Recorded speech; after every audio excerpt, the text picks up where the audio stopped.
Coach G joins the show to finish his top 10 draft fits for the HBCU prospects going into the NFL draft. Oh yeah, it's Locked on HBCU. Play my music. You are Locked on HBCU, your daily podcast covering HBCU sports. Part of the Locked On Podcast Network, your team every day.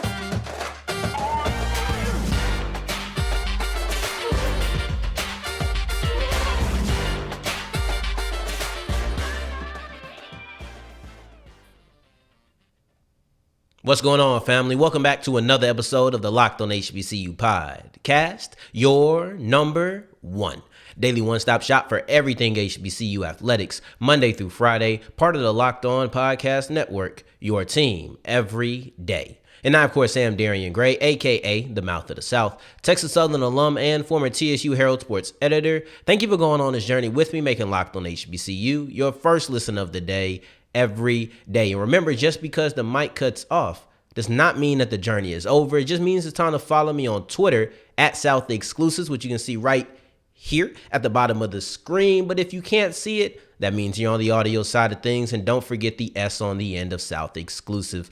Coach G, South Exclusives. I'm out here messing it up on my own show. Coach G joins the show. And listen, we finally got to this episode after a 5-10 minute debate about Southern hip hop versus New York hip hop. So I had to throw a question at him about New York to start it off before we get into our draft fits. All right, Coach G, we got you on here to talk about a little bit of football, but we done got into it before this about rap and whatnot. So who got the best verse on 4, 3, 2, 1? No comment. I'll ask you again when the mic cuts off. Anywho. Not gonna have my rap opinions on here because that's a whole nother Locked On show.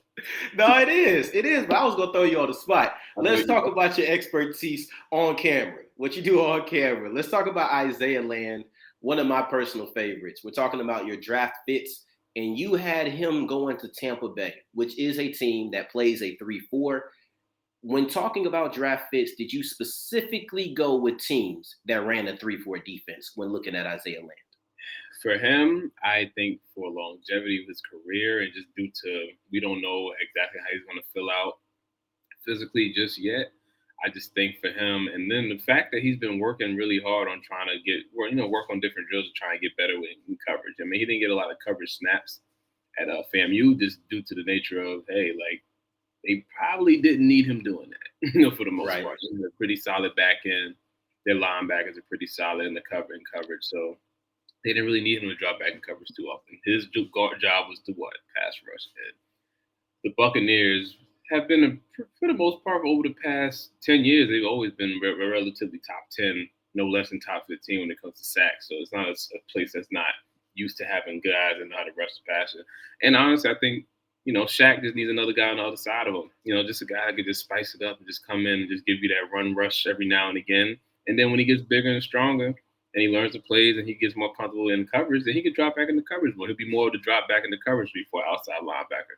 He might, and that might end up being his thing long term more than him just being a straight edge rusher, pass rusher. So I think his maturation with it has grown since I've watched him work out. I watched his pro day videos. I saw him during the combine. He has the fluidity to be able to do it.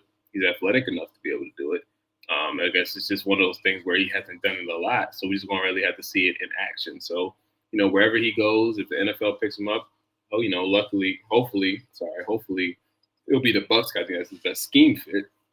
But even if he ends up going to USFL, if that just so happens a thing, even though I don't think that's going to be a thing, if he goes to USFL, he'll just mainly work on that. But if he gets into an NFL camp, they're going to expect him to be a solid pass rusher like he's been for most of his career. And they're going to expect him to drop into coverage every now and again. So it's something I can see him doing long term. And I think the Bucs give him that versatility that he deserves. You want to put him all over the place. Like when you have guys that just know how to pass rush, you want to find a way to get them to the quarterback. Correct. So move him around. He could be a Swiss Army knife for your defensive line and your edge rushing crew. Yeah, and you mentioned longevity. I completely agree with you. But I just want to dig a little bit deeper into your psyche on it. So he landed on a 3-4 team that is clearly the best fit in multiple 3-4 teams, would probably come before a 4-3 defense. But was there any team that did run a 4-3 that you were like, I might put him there? If I had to make him an off-ball linebacker, I might put him in this place. Him as an off-ball backer, I am just so up in the air with, because I'm really not a fan of just turning edge rushers into full-time Will, Mikes, and Sams, because that's just not their game. Like if you draft him and you know he's an edge rusher, let him do what he does best. I've tweeted that before. Don't overthink Isaiah Land. Put him in a position to do what he does best. So I hope he doesn't go into a situation where they're thinking like, hey, we're gonna turn this guy into an off-ball backer full time. Does he have the athleticism to do it? Sure. Has he shown flashes of it during the Senior Bowl practices and during the game? Sure. But full time, it's just not something he's done before. Even Bruce Irvin, who I had him comp to originally before I switched to Tim Williams.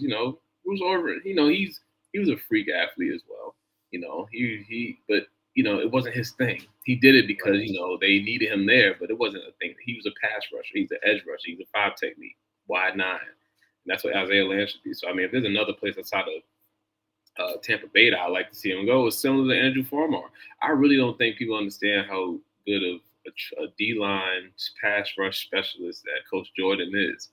I think Coach Jordan could make anybody with his athleticism into a really, really serviceable, not even more serviceable, elite edge rusher, because that's just how good the coach is. I have nothing but respect for him. And I'm a D-line trainer as well. Right. And, he's another guy I just really think highly of. Him and Chuck Smith are two guys I really think highly of when it comes to training people how to edge rush. And as we continue, we're going to move to a guy that I know that Coach G really likes, Mark Evans, one of his favorite prospects in this year's draft, as we continue with Locked on HBCU. Before we get into that, today's episode is brought to you by FanDuel. FanDuel is the official sportsbook of the Locked On Podcast Network. You can bet on the NBA. You can bet on the NHL. Both of those are getting into the playoffs pretty soon. You can put some money down on the NFL draft and anything and everything in between. Matter of fact, let me not forget to show love to the MLB because their regular season is just kicking off. You can put money down on everything. I even had a friend put in the group chat, he was like, you don't need to know baseball to bet on it. Lucky enough, he was able to win all his bets. But go ahead and go to FanDuel and try your luck as well. If you're not as lucky as my friend, then that means you have the chance to get the free bets. No sweat first bet. That means you're going to have up to $1,000 back in free bets if you lose your first one, because they believe in second chances at FanDuel. All you have to do is go to FanDuel.com/lockedon and make every moment more. As we continue rolling with today's episode of Locked on HBCU, I appreciate you for making us your first listen of the day. Every day we have Coach G of Draft HBCU here to continue talking about his top 10 NFL draft fits for our HBCU prospects. And let's move to Mark Evans. You have him slotted to go to the Cincinnati Bengals, and they have one of the best young quarterbacks in the NFL. But a big concern in Cincinnati has been protecting Joe Burrow. So when you're looking at Mark Evans and being in Cincinnati, is this an immediate fit, like year one, or is this something that you think over a course of a year or two could develop into being a big piece of their offensive line? Well, selfishly, I think he could play. He'll be one of the first HBCU players to get starting snaps out of the guys that I have. I mean, I think and you have an offensive lineman that's produced so well and has played against top competition throughout his career, has been starting since his freshman year. He has the snaps. He did everything he needs to do to showcase that he's one of the best offensive line prospects, regardless of D2, FCS, or FBS. So people want to move him around a lot. People are concerned about his pro day numbers and his combine numbers. Just cut on the tape, man. Don't make this harder than it needs to be. If you need someone he's still working on his run blocking, but his run blocking is not bad. It's more about, run blocking for me when it comes to seeing offensive linemen is more about just having good communication and just the simple things of leaving too early or making sure that you shoulder to shoulder, hip to hip when you're doing your combination blocks.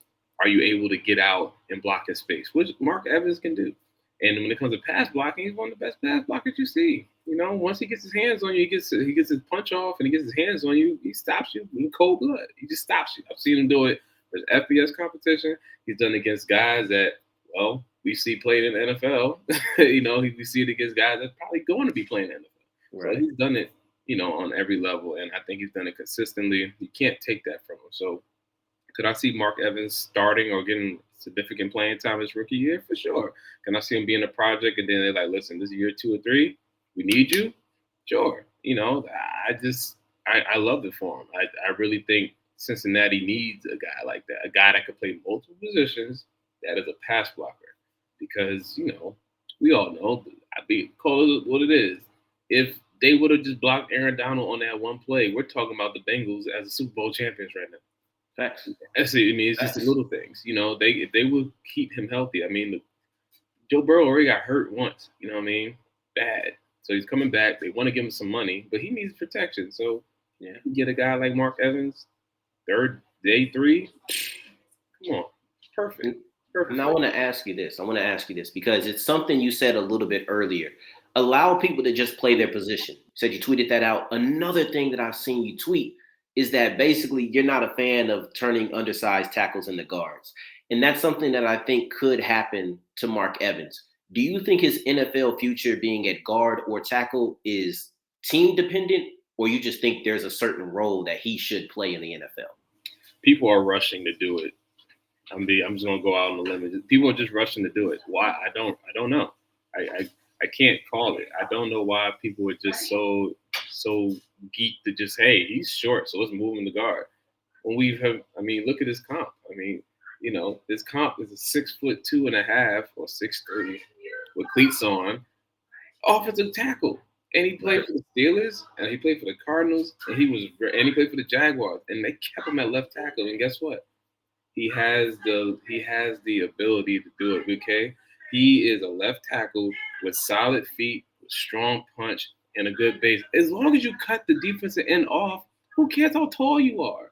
I'm not big on that. I don't get it. Maybe that's just me as just a personal preference, but I understand what you're saying. Yeah, I don't get it. Like the point of being an offensive tackle is to what? Be shifty enough to cut the defensive end off from the spot.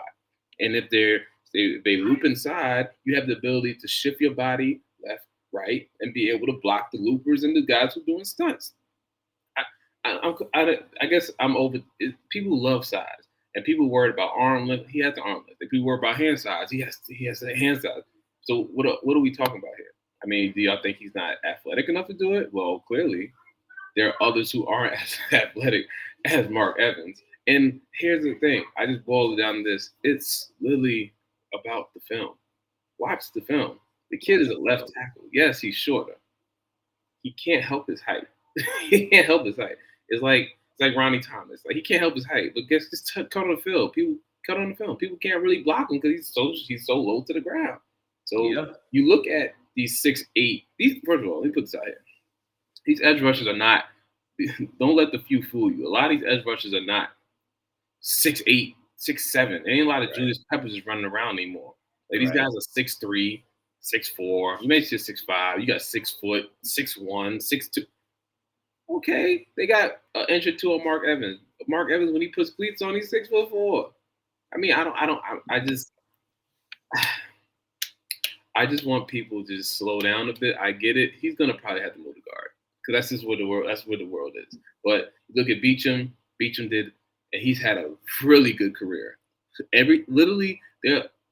It's so scary. They're literally almost the exact same player, same height, same weight, same athleticism, and So what's the difference between him and Mark? What is the difference? He came out of SMU. I forgot what year. He came out of SMU. You just said it. Let's cut it. You just said it. It's FCS versus FBS. It's how this goes. How it goes. How it goes. We don't like it, but we know how it goes, and that is the difference, and that's kind of the consistent hurdle that people are trying to fight. The competition stigma, but that's just part of the game. And one of the people who benefits from that Jackson State stigma is Dallas Daniels. And to me, Green Bay is hungry for wide receivers. They only have the rookies coming back. I can't remember exactly what they've done in free agency. But the guys from last year, it's just the rookies that they drafted in Dobbs or Dubs and Watson. Mm-hmm. How does Dallas Daniels fit in Green Bay? especially with a new quarterback and things of that nature. And people, the best thing to do for young quarterback, give him a safety blanket. And the beautiful thing about Dallas Daniels is he's a 3rd and 5 guy.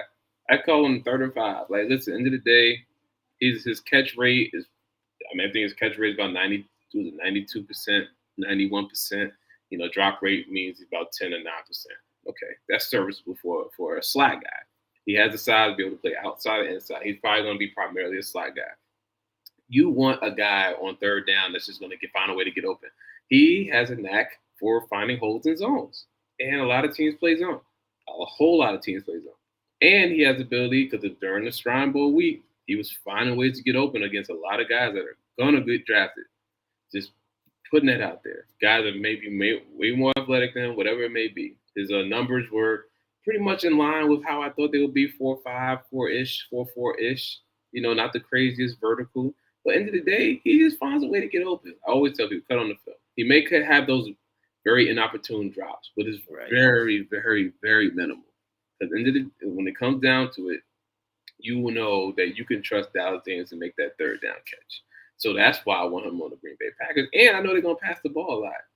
And who knows? They might use Dallas Daniels, and they could use him in multiple positions. I think he could be a guy that could just kick in the backfield, have some fun with him every now and again. I think he has the ability to do that and athleticism to do it. He just needs to be in the system that's going to utilize him as a strong slot option. Now, there's other teams clearly that can use Dallas Daniels. I just know for sure if Randall Cobb doesn't come back, that opening for slot receiver is just wide open for him. Wide open. And Packers need it because I believe Dobbs and Watson, those are deep ball threats. Now, can they get it? Could they get it going on 3rd and short, 3rd and long, 3rd and medium? Sure, but they're vertical guys. They try to make plays down the field. You need a guy that's gonna work the middle of the field and in the shallow zone as well. So that's Dallas Daniels to me. And going forward, we're going to talk about Daniels' teammate, Isaiah Bolden, and his draft fit, along with the big tight end, Kemari Averret, as we continue with Locked on HBCU. As wrapping up today's episode of Locked on HBCU, thank you for making us your first listen of the day, and then also tuning in with Coach G and myself until segment 3. Thank you 2 times for that. We really do appreciate it. Let's continue the theme with Jackson State and talk about Isaiah Bolden. When I look at Isaiah Bolden and his draft fit to the New York Giants, he has so much versatility that I have to ask, where do you have him fitting? Is it slot? Is it outside? Is it strong safety? They could use potential replacements years down the line or immediately in a couple of those places. Listen, me and Coach Nooks go back and forth with it, but I think we both can agree that he can play whatever he wants in the defensive backfield. Right. That's just me. He's 6'2". I think he's 200 pounds, 6'2", 200 pounds, FCS guy. FCS guy, FBS transfer guy, Florida State, got reps at Florida State. Freak athlete. As you can see, he killed. He would have probably been the most athletic guy at the combine if he was there, or one of the most athletic. I think he 4'3", 40-inch vert. The broad was way over 10. He did everything he had to do athletically. But we knew that. The only guys we might have missed on athletically, I maybe thought that Nugget would be similar athleticism as him. That's the only one I could really say, wow, I was really off with the athletic comparison. But when it comes to Bolden, his versatility to be able to play multiple positions in the Giants defense as young, and they had to get after it. They have a defensive line that could get after it, and the ball can come out quick. And you need guys that just know how to make plays and are athletic enough to get away and make a touchdown if they need to. So also with that, the Giants weren't the best special teams unit when it came to returning the ball. Guess who's good at that? I said, right. So there's a lot of teams that can use his special teams acumen, but in this case, on a young team, there's money to go around because they didn't really pay much for Danny Dimes, as much as I'm from New York, so the people here are very upset about him, his money. Listen, at the end of the day, that's really pennies when you think about it, considering what's going on and what they got around. I didn't love it. I ain't gonna lie, I didn't love it either. So listen, I wasn't the biggest fan, but hey, if that's their guy, it's cool. That's your guy, cool. So end of the day, there's money to go around. It's a young team. They literally made it to the playoffs. They weren't too far from making it to the Super. To the NFC Championship. Yeah, man, they were right. It was right there. So I think for Isaiah Bolden, that's a good culture to go into. The coach is, still getting his feet wet, but he seems to be, he's doing a pretty decent job. And, he could be an instant special teams starter. Honestly, just off athleticism and special teams acumen alone, he can literally do this early. So do I think he's going to be a USFL guy? He got selected very high in the USFL draft. I don't think he's going to go. Highly doubt it. So some team is going to pick him. Any team that needs a special teams, that has a special teams need, a guy that can play every special teams unit and return the ball, and you get some sort of versatility in the back end, on defensive back end, you got to go Isaiah Bolden. You have to. There's not many guys out here that can say that they can play every defensive back position and return the ball. Now, you mentioned the word instant in your discussion about Bolden. The next guy is somebody I feel like is going to have to be instant, because when we talk about these draft fits, we're not just talking about what kind of player they are. We're not just putting them somewhere. We're talking about situation and context as well. Detroit is not returning much talent at that tight end position. I would call them tight end hungry the same way I talked about Green Bay.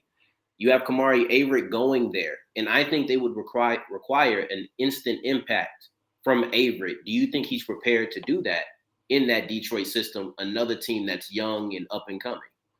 I like Averett. I was a little disappointed with the numbers that came out of his pro day. I think he ran like a 5 flat 40. Didn't expect that, but I mean, I know he wasn't the fastest guy. But I was like, okay, maybe he could give like a 4.8. 4.8 would have been like, okay, I was sold. Like, okay, we're good. We could, but teams look at that. Now, granted, he's not a guy that's gonna get a lot of separation, but he has a really high contested catch percentage, and that's just what you're gonna get from him. He has really solid hands. I think he's like 11 to 10% with the drop rate, which is not bad. It's pretty good for a tight end. And he's a big body. Big body's huge. He's like 6'6", 250 pounds. He's a big. People think he's bigger than that. Listen, not my call, but that's still big. That's pretty much, you got another left tackle. You got another left tackle, right tackle on the line with you that can catch the ball. And I think his blocking has progressed. I think he could be even better blocker, but that's more about will and want to. And when he gets to the next level, his tight end coach, his offensive line coach, they're gonna get him better, whatever it may be. And we know Holmes is an HBCU guy, so I don't know which HBCU guy he's gonna get, but it seems like, for the most part, it seems like he's trending towards getting one guy per year. Now, will Avery get drafted? Maybe not. Will he get brought in? Why not? I mean, it wouldn't hurt to bring him in. I heard he interviewed very well. Okay, that's good. I think he needed that. He did. From a lot of things around him, I think he needed that. Correct. So, I mean, he interviewed very well at the NFLPA Bowl. People say he was one of the best players there, if not the best player there. And I just, for a guy like that, you just give him a shot. See what happens. If he comes in condition, if he comes in willing to work, ready to work, if he's doing everything he needs to do, then he's going to have a really solid shot at possibly getting some playing time. If everything just goes how I think it may go for him, Detroit would be a perfect place for him. It's probably one of the most perfect. It's probably the best fit out of everyone I have here. It's like, okay, there's a huge need after losing Hawkinson. Now you have a huge tight end that has shown. Here's my biggest thing when it comes to when you have players that come out of very inopportune situations and they find ways to be successful still. I like that out of a player. Some players just can't handle it. If everything's not working for them, they struggle. So there are tight ends that probably could not deal with Kemari Averrett's quarterback situation at Bethune. I promise you, most of the tight ends that they have above Everett, they would not have been as successful. That just shows me that, okay, there's something about this guy that, like, listen, we give him a competent quarterback, which they do have. Let's give Goff his credit. I was down on Goff forever, but he shut me up last year. He had a heck of a year. So you get a quarterback, this is the best quarterback he ever had in his life. Yeah. So let's see what it looks like. Let's just see what it looks like. Coach, as always, I appreciate you coming on. Now, this is for all the people who made it to the end. I want everybody to do me a favor and go to @CoachHuggins, that's 2 G's, @CoachHuggins Jr., and tell him why New York hip hop is trash. Don't say anything about the South, because then he won't sound as smart as he does here. He'll say some foolish things. But just go. And to answer your question, it was LL had the best verse on 1, 2, 3, 4. I mean, sorry, 4, 3, 2, 1. So LL had the best verse. LL is so underrated. He is. Disgusting. Like, People don't put him in the top 10, which is crazy. See, that's So now we gotta get off because it's gonna be locked on hip hop. A lot of it comes down to what we were talking about when we talking about Wu-Tang.